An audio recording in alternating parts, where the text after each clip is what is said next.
제32장 사도에게 주신 교훈. 예루살렘의 멸망과 주님의 재림에 관한 예언. 예루살렘으로부터 마지막으로 베다니의 사랑하는 사람의 집으로 돌아가는 길 도중에 예수께서는 감람산 언덕에 앉아 쉬셨다. 그곳에서는 거룩한 예루살렘성이 내려다 보였으며 중요한 일이 일어날 4월의 오후 늦게 비치는 석양에 물들어 화려하게 빛나는 웅장한 성전이 눈앞에 보였다. 깊은 생각에 잠겨 있을 때 12제자 중 베드로와 야고보와 요한과 안드레가 다가오자 예수께서는 그들에게, 그러나 다른 모든 제자들에게도 가르치셨다. 예루살렘과 이스라엘과 세상의 미래에 관하여 많은 예언을 하셨다. 성전이 돌 위에 돌 하나도 없이 완전히 무너지게 되리라는 주님의 무서운 예언을 들은 사도들은 놀라고 무서웠다. 그래서 그들은 조용히 다가와 물었다.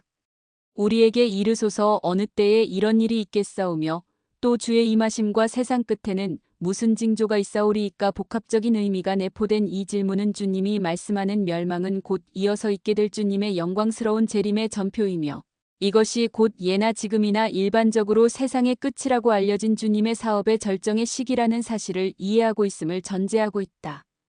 이 같은 사건이 연속적으로 일어날 것이라는 가정이 이 질문 속에 내포되어 있는 것이다. 질문은 특히 때에 관하여 집중되었다. 이러한 일들이 언제 일어나겠는가? 예수님의 답변은 그때를 다루고 있지 않고 그 사건을 언급한 것이었다. 너희가 사람의 미혹을 받지 않도록 주의하라는 것이 첫 번째요, 가장 중요한 경고의 말씀이었다. 사도들이 사는 동안 자기가 메시아라고 말하는 많은 불경스러운 협잡군이 일어날 것이기 때문이었다. 그리스도께서 주님이 심판관으로 이 지상에 다시 오시는 것은 12사도들이 이해했던 것 이상으로 먼 일이었다. 영광스러운 일이 일어나기 전에 여러 가지 기이한 일들이 있을 것인데 그 중에 가장 먼저 있게 될 일 중에 전쟁과 전쟁의 소문이 있겠고 민족이 민족을, 나라가 나라를 대적하여 일어나겠고 곳곳에는 기근과 전염병과 지진이 일어나게 될 것이나 이 모든 것은 다만 그 뒤로 따르게 될 슬픔과 고난의 시초일 따름이다. 사도들은 무책임한 사람들 손에서 뿐만 아니라 관원들의 손에서 핍박과 환난을 당하게 될 것인데 이들은 사도들을 회당에서 채찍질하고 임금들과 관장들 앞에 끌어가고 그들 몇 사람을 죽이기까지 할 것이니 이 모든 일이 그리스도에 대한 그들의 간증으로 인한 것이라는 말씀을 주님은 가르치셨다. 그들은 이미 약속받은 것처럼 회당이나 임금 앞이나 공회에 설 때 그 자리에서 해야 할 말은 바로 그때에 주어질 것이므로 미리 무슨 말을 할 것인지 어떻게 그때에 대처할 것인지를 궁리하지 말라는 약속을 다시 한번 확인받았다. 말하는 이는 너희가 아니요 성령이시니라고 주님은 말씀하셨다. 비록 저들이 사람들로부터 조롱당하고 미움을 당할지라도 치욕과 고난과 죽음을 당할지라도 저들은 머리털 하나도 상하지 않으리라는 영원한 복지와 보호를 약속받았다. 주님은 그들에게 인내로써 영혼을 얻게 될 것을 권고하며 위로와 격려의 말을 주셨다. 모든 고난과 무서운 핍박 중에서도 끝까지 견디며 성역을 행하는 것이 그들의 의무였으니 이는 왕국의 복음을 모든 민족에게 전파하는 것이 하나님의 계획이었기 때문이었다. 여러 거짓 선지자들의 모반적인 선동으로 인하여 그들의 일이 저지당하고 곤란을 겪게 되겠으며 믿음에 대한 서로 다른 신조로 인하여 가족의 분란을 일으켜서 형제간이 서로 배신하고 자녀가 부모를 대적하여 이교도라고 고소하여 죽이게까지 되는 비참한 참극이 일어날 것이며 그리스도를 따르는 제자가 되겠노라고 하던 사람들 중에 많은 사람이 미움을 받을 것이라 하였다. 복음에 대한 사랑이 식어질 것이며 악이 사람들 사이에서 날뛸 것이며 오직 끝까지 견디는 자들만 구원을 받게 될 것이라고 하였다. 곧 임하게 될 상황을 예언하신 주님은 예루살렘과 유대 나라의 멸망 바로 전에 있게 될 일에 대하여 말씀하셨다.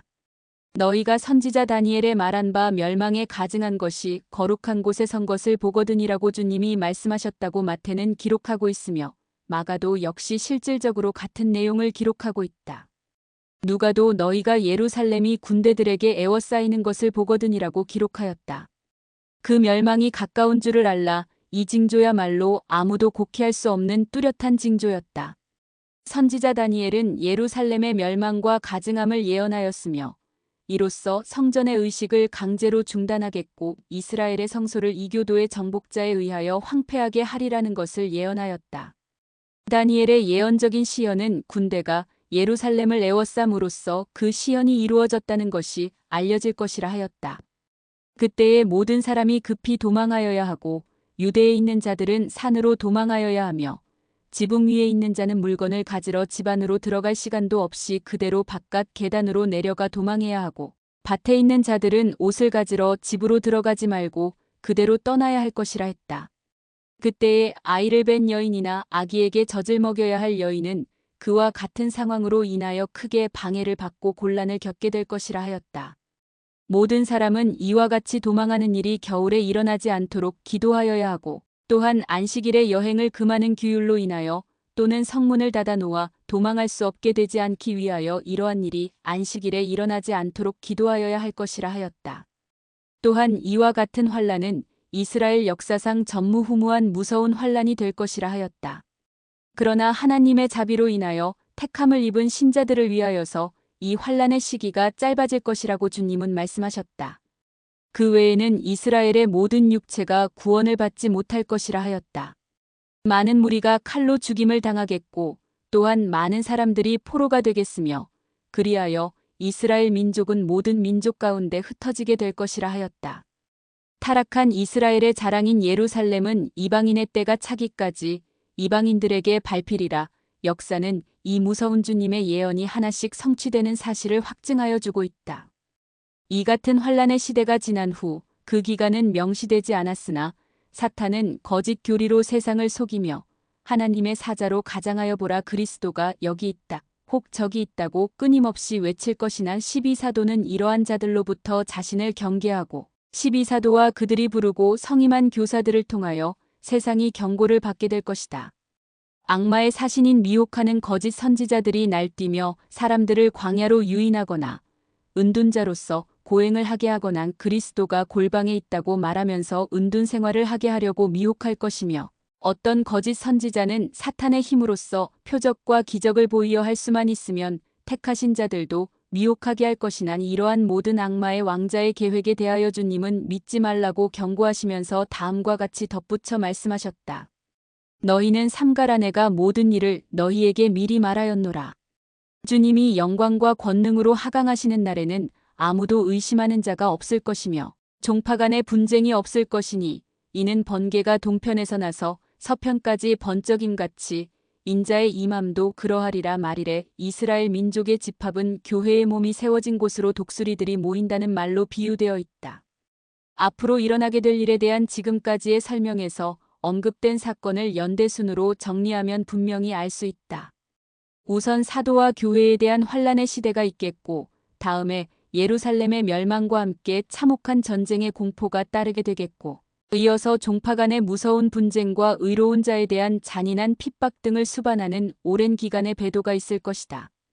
주님의 재림은 일정한 지역으로 임하는 것이 아니라 온 우주에 미치는 현상이라는 것을 암시해주는 선고는 거짓 선지자들이 그리스도를 이곳에서 혹은 저곳에서 발견할 수 있다고 외치는 주장이 거짓된 것임을 설명해주고 있다. 후에 주님은 자신의 재림시에 있는 상황에 관하여 의심할 여지 없이 분명하게 설명하셨다. 인간이 만든 신조를 믿고 권능이 없는 성역이 베풀어지는 대배도의 시대가 지나면 놀라운 일이 일어나게 될 것이며 인자의 표적이 나타나게 될 것이고 세계 만방으로부터 택함받은 자들을 약속된 곳으로 모으는 일이 있게 될 것이다.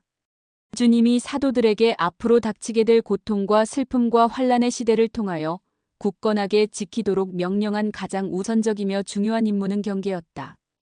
주님은 사도들에게 부지런히 흔들리지 않는 신앙으로 기도하고 경계하고 일하라고 권고하셨다. 주님은 이 교훈을 비유로써 가르치셨다. 주님은 감람산 기슭에서 햇빛을 받아 무성하게 자란 무화과 나무와 다른 나무를 가리키면서 다음과 같이 말씀하셨다. 무화과 나무와 모든 나무를 보라 싹이 나면 너희가 보고 여름이 가까운 줄을 자연히 아나니 이와 같이 너희가 이런 일이 나는 것을 보거든 하나님의 나라가 가까운 줄을 알라. 8. 교회의 몸이란 흠정역에서나 개정역에서나 모두 주검을 뜻하고 있다. 주검이 있는 곳에 독수리가 모인다는 비유를 흩어진 이스라엘 민족의 집합에 적용시키는 것에 대하여는 값진 진주 조셉 스미스 1서 27절을 참조한다. 이와 같이 나의 선민도 땅의 사방에서 모여들리라. 성경학자들 중에는 주검이 있는 곳에는 독수리들이 모일지니라라는 선고에서 그리스도가 독수리에 비유되었으며 주님과 함께 올 천사들이 인간을 심판하고 죄로 썩은 주검을 심판하리라고 설명하는 사람들이 있다. 마태복음 24장 28절을 참조하고 누가복음 17장 37절과 비교한다. 특별히 무화과나무에 대하여 주님은 다음과 같이 말씀하셨다.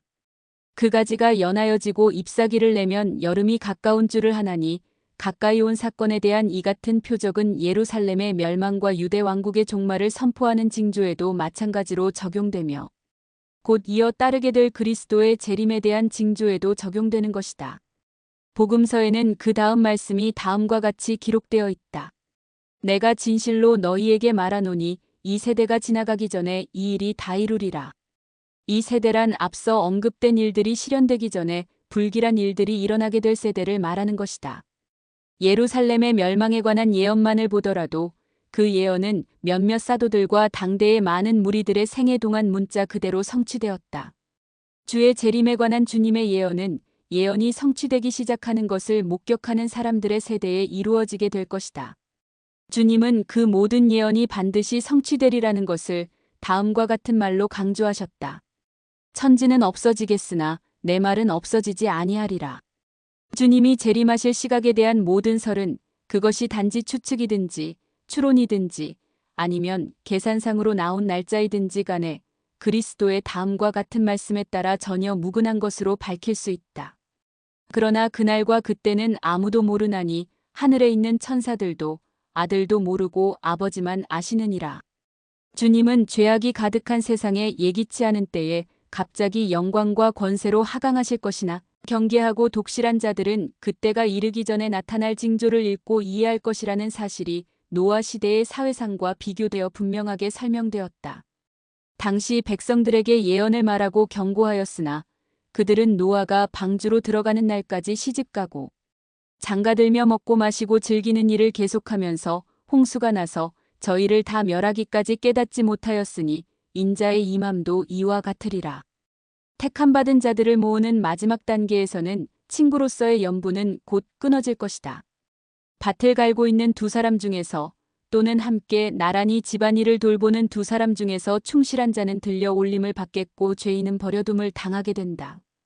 그러므로 깨어있으라. 어느 날에 너희 주가 임할는지 너희가 알지 못함이니라. 이 권고의 말씀을 설명하시기 위하여 주님은 자신의 갑작스러운 재림을 밤에 드는 도둑에 비유하시면서 만일 집주인이 도둑이 될 시각을 알고 있었다면 깨어 있었을 것이나 그 시각을 몰랐기 때문에 경계를 소홀히 하여 도둑을 맞게 되는 것임을 지적하셨다.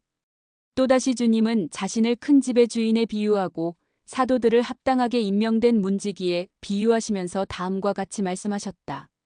가령 사람이 집을 떠나 타국으로 갈 때에 그 종들에게 권한을 주어 각각 사물을 맡기며 문지기에게 깨어있으라 명함과 같으니 그러므로 깨어있으라. 집주인이 언제 올지는 옥 저물 때일지 밤중일지 닭 올 때일는지 새벽일는지 너희가 알지 못함이라. 그가 호련히 와서 너희의 자는 것을 보지 않도록 하라. 깨어있으라. 내가 너희에게 하는 이 말이 모든 사람에게 하는 말이니라. 그러나 주인이 오랫동안 집을 비운 사이에 문지기가 태만하여지고 연회와 환락을 즐기게 되며 동료종들에게 독재적으로 부당하게 대한다면 예기치 않은 때에 주인이 이르러 악한 종을 외식하는 자가 받는 형벌에 처할 것이니 그곳에서 슬피 울며 깊은 절망에 빠져 이를 갈게 될 것이다. 경계와 근면의 필요성이 비유로 설명됨. 앞으로 세상에서 계속 성역을 베풀게 될 사도들로 하여금 심판하실 주님의 재림을 준비하기 위하여 쉬지 말고 깨어있고 항상 부지런히 일해야 한다는 중요성을 오래도록 잊지 않도록 깨닫게 하려고 예수께서는 말일에 처하게 될 인간의 상황을 비유로서 설명하셨다. 이러한 비유 중 첫 번째 것이 열 처녀의 비유이다. 이에 대한 기록은 마태의 기록뿐이다. 그때의 천국은 마치 등을 들고 신랑을 맞으러 나간 열 처녀와 같다 하리니 그 중에 5은 미련하고 5은 슬기 있는지라. 미련한 자들은 등을 가지되 기름을 가지지 아니하고 슬기 있는 자들은 그릇에 기름을 담아 등과 함께 가져갔더니 신랑이 더디 오므로 다 졸며 잘새 밤중에 소리가 나되 보라 신랑이로다 맞으러 나오라 하매 이에 그 처녀들이 다 일어나 등을 준비할새 미련한 자들이 슬기 있는 자들에게 이르되 우리 등불이 꺼져가니 너희 기름을 좀 나눠달라 하거늘 슬기 있는 자들이 대답하여 가로되 우리와 너희의 쓰기에 다 부족할까 하노니 차라리 파는 자들에게 가서 너희 쓸 것을 사라 하니 저희가 사러 간 동안에 신랑이 오므로 예비하였던 자들은 함께 혼인잔치에 들어가고 문은 닫힌지라 그 후에 남은 처녀들이 와서 가로되 주여 주여 우리에게 열어주소서 대답하여 가로되 진실로 너희에게 이르노니 내가 너희를 알지 못하노라 하였느니라. 그런즉 깨어있으라. 너희는 그 날과 그 시를 알지 못하느니라. 이 이야기는 주님의 말씀을 직접 듣는 사람들에게 익숙한 동양의 결혼 관습을 기초로 한 이야기이다. 이와 같은 관습은 특히 부유층의 결혼 피로연의 관습으로 아직까지도 지켜지고 있다. 신랑은 예복을 입은 친구들과 함께 신부의 집으로 가고 후에 신랑 들러리, 신부 들러리, 친척 그리고 친구 등 많은 무리와 함께 새로 꾸민 신방으로 신부를 모시고 간다. 흥겨운 음악 소리가 흐르는 가운데 진행되는 결혼 피로연은 신랑 신부의 행렬을 막기 위하여 미리 준비된 일단의 무리가 어구에 모여들 때 가장 절정에 달하게 된다. 일반적으로 결혼식은 저녁 때나 밤중에 갖게 된다. 따라서 횃불과 등잔불은 결혼식을 더 한층 화려하고 아름답게 만들어준다. 이 비유에서 열 처녀는 언제 도착할지 모르는 신랑 신부를 맞으려는 들러리였다. 각 처녀는 행렬이 행진할 때 높이 들기 위하여 막대 끝에 등잔을 달았다. 그러나 열 처녀 중에서 슬기로운 5명만이 여분의 기름을 마련하였으며 나머지 5명은 오랫동안 지체되리라고 생각하지 않아서 또는 다른 사람에게서 기름을 빌릴 예정으로 또는 전혀 기름에 대하여는 생각하지도 않았기 때문에 처음에 등잔에 채워놓은 기름만 갖고 있었다. 신랑이 늦게 오므로 들러리들은 졸다가 잠들어 버렸다. 한밤중에 사환이 뛰어와 신랑이 온다고 크게 외치면서 맞으러 나오라고 외쳤다. 잠에서 깨어난 열 처녀는 급히 등을 준비하였다. 그때의 슬기로운 자들의 등에는 아직 기름이 남아 있었으나 미련한 5 처녀는 등잔에 기름이 다 떨어진 것을 보고 당황하게 되었다.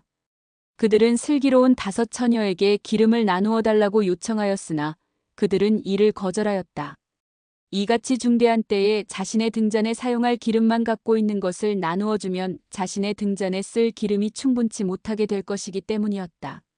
슬기로운 처녀들은 미련하고 생각이 모자라는 처녀들에게 기름 대신 근처 상점에서 기름을 사라는 충고를 주고는 떠나가 버렸다. 어리석은 처녀들이 기름을 사러 간 사이에 혼인 행렬은 잔치가 벌어지는 집으로 들어갔으며 문은 굳게 닫혔다. 어리석은 처녀들이 밖에서 들여보내달라고 외쳤을 때 신랑은 그들의 요청을 거절하였으며 그들을 알지 못한다고 말하였다. 신부의 들러리로 헤아려지지 않았기 때문이다. 신랑은 주 예수님이시다. 혼인잔치는 주님이 그의 신부로서 지상의 교회를 맡기 위하여 영광 중에 오시는 것을 상징한다. 처녀들은 그리스도에 대한 신앙을 갖고 있다고 말하면서 그렇기 때문에 잔치에 참여할 수 있는 축복을 받게 될 것으로 기대하는 사람들을 의미한다. 각 처녀들이 들고 있던 불 켜진 등불은 기독교인의 신앙과 행실의 외적인 면을 말한다. 슬기로운 가능이 가진 기름에서 우리는 하나님을 위하여 부지런히 헌신하고 봉사하는 사람만이 받을 수 있는 영적인 힘과 풍부함을 찾아볼 수 있다. 미련한 처녀들이 충분한 기름을 갖지 못한 것은 씨앗이 싹이 텄다가 곧 시들어버린 돌밭에 비유될 수 있다. 신랑은 갑자기 왔다. 그러나 슬기로운 처녀들은 갑작스러운 소식에 당황할 이유가 없었으나 미련한 5 처녀는 준비하지 못한 것에 대한 당연한 결과를 감수하게 되었던 것이다. 이와 같은 결정적인 순간에 슬기로운 자들이 기름을 나누어 주기를 거절한 태도는 무정한 태도라고 간주되어서는 안 된다. 이 상황은 심판의 날에 모든 영혼은 자신의 행동에 대한 책임을 져야 한다. 어떤 사람의 의로움이 다른 사람에게 돌려질 수는 없는 것이다. 적선의 교리는 완전히 통용되지 않는다. 신랑이 내가 너희를 알지 못하노라고 부인한 징계의 말씀은 준비하지 않은 자는 주님을 알지 못하는 자라고 말하는 것과 같은 것이다. 주님은 이 비유의 말씀과 그것이 갖고 있는 높은 가치를 적용할 것을 다음과 같은 말로 요약시켜 주셨다. 그런즉 깨어있으라. 너희는 그날과 그 시를 알지 못하느니라. 이 비유가 암시하고 있는 예언은 아직 성취되지는 않았으나 그때가 멀지 않다. 1831년 주 예수 그리스도께서는 주의 영광스러운 재림이 곧 있으리라는 암시를 다시 새롭게 주셨다. 주님은 선지자 조셉 스미스의 입을 통하여 다음과 같이 말씀하셨다. 내가 나의 영광 가운데 오는 그날에 내가 열 처녀에 관하여 이야기한 비유가 성취되리라. 지혜로워서 진리를 받아들이며 성령을 자기의 인도자로 삼아 속지 아니한 자는 진실로 내가 너희에게 이르노니 잘리워 불 속에 던지우지 아니하고 그날을 견딜 것이요. 땅을 유산으로 받으리니 번성하여 강하여지고 그 자녀들은 죄 없이 자라나 구원에 이르리라. 이는 주께서 저들 가운데 거하실 것이요. 주의 영광이 저들 위에 머물러 있을 것이며 주께서 저들의 왕과 입법자가 되실 것임이라. 아직 석양이 감람산을 붉게 물들이고 있을 때 주님은 계속하여 진지하게 사도들에게 마지막으로 기록되어 있는 비유를 가르치셨다. 이 비유가 달란트의 비유이다. 또 어떤 사람이 타국에 갈제 그 종들을 불러 자기 소유를 맡김과 같으니 각각 그 재능대로 하나에게는 금 5달란트를, 하나에게는 2달란트를, 하나에게는 1달란트를 주고 떠났더니 5달란트 받은 자는 바로 가서 그것으로 장사하여 또 5달란트를 남기고 2달란트 받은 자도 그같이 하여 또 2달란트를 남겼으되 1달란트 받은 자는 가서 땅을 파고 그 주인의 돈을 감추어 두었더니 오랜 후에 그 종들의 주인이 돌아가 저희와 회개할세 5달란트 받았던 자는 5달란트를 더 가지고 와서 가로되 주여 내게 5달란트를 주셨는데 보소서 내가 또 5달란트를 남겼나이다. 그 주인이 이르되 잘하였도다. 착하고 충성된 종아 내가 작은 일에 충성하였음에 내가 많은 것으로 내게 맡기리니 내 주인의 즐거움에 참여할지어다 하고 2달란트 받았던 자도 와서 가로되 주여 내게 2달란트를 주셨는데 보소서 내가 또 2달란트를 남겼나이다. 그 주인이 이르되 잘하였도다. 착하고 충성된 종아 내가 작은 일에 충성하였음에 내가 많은 것으로 내게 맡기리니 내 주인의 즐거움에 참여할지어다 하고 1달란트 받았던 자도 와서 가로되 주여 당신은 굳은 사람이라 심지 않은 데서 거두고 해치지 않은 데서 모으는 줄을 내가 알았으므로 두려워하여 나가서 당신의 달란트를 땅에 감추어 두었나이다. 보소서 당신의 것을 받으셨나이다. 그 주인이 대답하여 가로되 악하고 게으른 종아 나는 심지 않은 데서 거두고 해치지 않은 데서 모으는 줄로 내가 알았느냐. 그러면 내가 마땅히 내 돈을 취리하는 자들에게나 두었다가 나로 돌아와서 내 본전과 권리를 받게 한 것이니라 하고 그에게서 그 1달란트를 빼앗아 1달란트 가진 사에게 주어라. 무릇 있는 자는 받아 풍족하게 되고 없는 자는 그 걷는 것까지 빼앗기리라. 이 무익한 종을 바깥 어두운 데로 내어 쫓기리라. 거기서 슬피 울며 이를 삶이 있으리라 하니라. 유의하지 않고 읽으면 이 비유와 문화의 비유와 거의 흡사하다고 생각될지 모르나 두 비유를 서로 깊이 비교하고 연구하면 중요한 차이점을 발견하게 된다. 먼저 있었던 비유는 주님이 여리고로부터 예루살렘으로 가는 마지막 길에서 많은 무리를 대상으로 말씀하신 비유의 말씀이며 후에 있었던 비유는 사람들에게 복음을 설교하는 마지막 날이 다 끝나가는 시각에 특별히 12 제자들에게만 사사로이 가르쳐 주신 비유였다. 이 두 가지 비유는 함께 연구하여야 한다. 문화의 비유에서는 같은 양의 금액이 각 종에게 주어졌고 그것을 사용한 능력에 따라 같은 비율로 상과 벌이 가해졌음을 알 수 있다. 그러나 달란트의 비유에서는 각 종들이 각각 그 재능대로 각기 다른 양의 금액을 받았으며 많이 받은 사람은 많이 거두고 적게 받은 사람은 적게 거두었으나 그들의 노력의 비율은 똑같으므로 상도 같은 비율로 받았다. 게으르고 불충실한 종에 대하여는 두 비유에서 모두 정죄받고 벌을 받았다. 이제 이 비유를 깊이 살펴보면 주인이 그의 재산을 문자 그대로의 그의 종들에게 나누어주는 사람으로 제시되어 있다. 종들에게 맡겨진 재산뿐만 아니라 종들 역시 주인의 것이었다. 이들 종들에게는 실질적인 재산 소유권이 없었으며 그들에게 맡겨진 재산을 영구히 소유할 권한도 없었다. 그들의 달란트를 활용할 수 있는 시간과 기회, 그리고 그들 자신마저도 주인에게 속한 것이었다. 첫 번째 비유에서도 우리는 종들의 주인이 주 예수이시라는 것을 잘 깨달을 수 있었다. 따라서 종들이란 제자들, 보다 구체적으로 말해서 사도들을 일컫는 말인데 이들은 첫 번째 문화의 비유가 말해주고 있듯이 성신권의 성임으로서 권능면에서는 모두 동일하나 능력과 개성이 모두 다르며 성품이 각기 다르고 성역을 베풀 때 거두는 성과도 각기 다를 것이다. 이제 주님이 떠나실 때가 다가왔다. 그는 오랜 후에 다시 돌아올 것이었다. 이 마지막 상황의 의미는 열 처녀의 비유에서 신랑이 늦게 온 이야기가 내포되고 있는 의미와 같다고 볼 수 있다. 인정받게 되는 때에 5달란트와 2달란트를 갖고 잘하였던 종들은 자신이 적어도 최선을 다하였다는 떳떳한 마음으로 기쁘게 보고를 드렸다. 불충실한 종은 보고하기 전에 구구하게 변명하였다. 그 변명이란 주인의 불의함을 말하는 것이었다. 정직하고 부지런하며 충성된 종은 주인에게서 그들도 어느 정도 소유하고 있는 좋은 성품이 완전하게 갖추어져 있는 것을 보고 그것을 경탄하였으나 게으르고 무익한 종은 그릇된 안목으로 주인에게서 오히려 자기 자신의 결점을 보고 말하였다. 인간의 행동과 성향을 다루고 있는 다른 비유에서와 마찬가지로 특별히 이 이야기는 심리학적인 견지에서 타당한 말이다. 어떤 의미에서 인간은 하나님의 속성을 자신의 성품을 이루고 있는 속성과 같은 것으로 생각하는 성향이 있다는 것이다.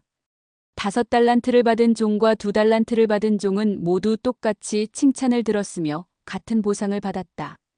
각 사람에게 부여된 달란트는 재능, 주인이 주는 선물이었다. 주인은 각 종이 1달란트 혹은 2달란트 혹은 5달란트를 활용할 수 있는 능력이 있는지를 잘 알고 있었다.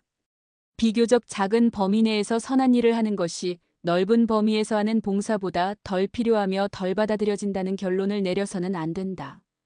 적은 액수의 자본으로는 사업에 성공한 사람이 대자본으로 경영하는 데에는 실패하는 사람이 많이 있다. 영적인 면에서도 마찬가지인데 은사는 여러 가지나 성령은 같다. 많은 달란트를 재능받은 자에게서는 많은 결실이 기대되었으며 1달란트를 재능받은 자에게서는 그것에 비례하여 적은 결실이 기대되었으나 그 적은 것마저도 그는 행하기 못하였다.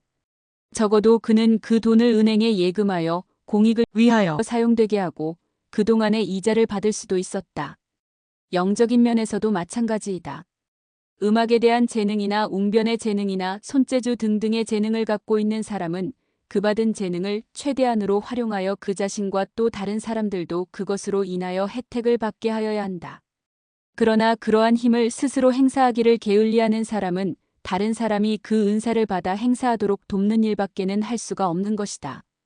1달란트를 받은 사람이 그것을 배로 늘렸다고 보고할 수 있었다면 그도 더 많이 달란트를 받아 충실하게 일한 다른 동료들과 마찬가지로 칭찬을 받고 크게 보상을 받았을 것이라는 주님의 가르침의 요지에 대하여 의심을 갖는 사람은 아무도 없을 것이다. 불충실한 종이 행한 불의에 대하여 주님은 결코 논박하거나 비난하지 않았음은 주의할 만한 일이다. 주님의 대답의 요지는 먼저 있었던 비유에서 나타난 것과 같다. 악한 종아, 내가 내 말로 너를 판단하노니 불충실한 종은 다른 사람에게 죄를 전가시키려는 야비한 그러나 너무도 일반적인 핑계를 댐으로써 자신의 죄를 모면하려는 구실을 찾았다. 이 경우에서 다른 사람이란 곧 그의 주인이었다. 주인이 종에게 달란트를 재능 줄 때 그것을 전혀 개발시키지 않은 채로 땅에 묻었다가 사용하지 않아서 둔화되고 흙에 악취가 나는 대로 다시 돌려받으려고 준 것은 아니다. 사용하지 않은 달란트는 재능 그것의 가치를 알지 못한 사람들에게서 다시 취하여져 이미 많이 갖고 있으나 더 많은 은사를 동료와 하나님의 영광을 위하여 유익하게 사용할 수 있는 사람에게 주어졌다. 주님은 마지막 비유의 말씀을 해주셨다. 주님은 단순한 말이지만은 사람의 심중에 깊이 새기게 하는 아름다운 비유의 말씀으로 제자들에게 주님이 재림하시는 날 이 세상이 당하게 될 심판에 대하여 분명하게 가르치셨다. 그때에는 밀과 가라지가 분리될 것이고 양과 염소가 나뉠 것이다. 인자가 자기 영광으로 모든 천사와 함께 올 때에 자기 영광의 보좌에 앉으리니 모든 민족을 그 앞에 모으고 각각 분별하기를.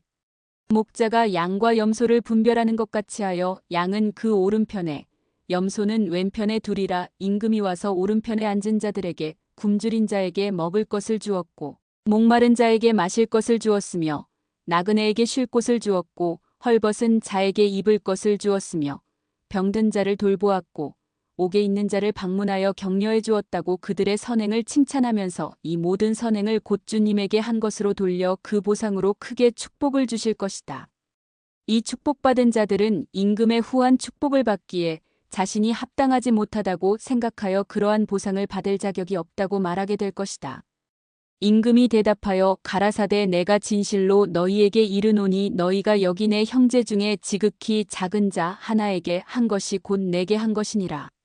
두려워 떨며 기다리고 있는 왼편에 있는 자들에게 임금은 그들이 자기에게 먹을 것이나 마실 것이나 쉴 곳이나 의복이 필요할 때 그것을 주지 않았으며 병들었을 때 돌보지 않았다고 말씀하실 것이다.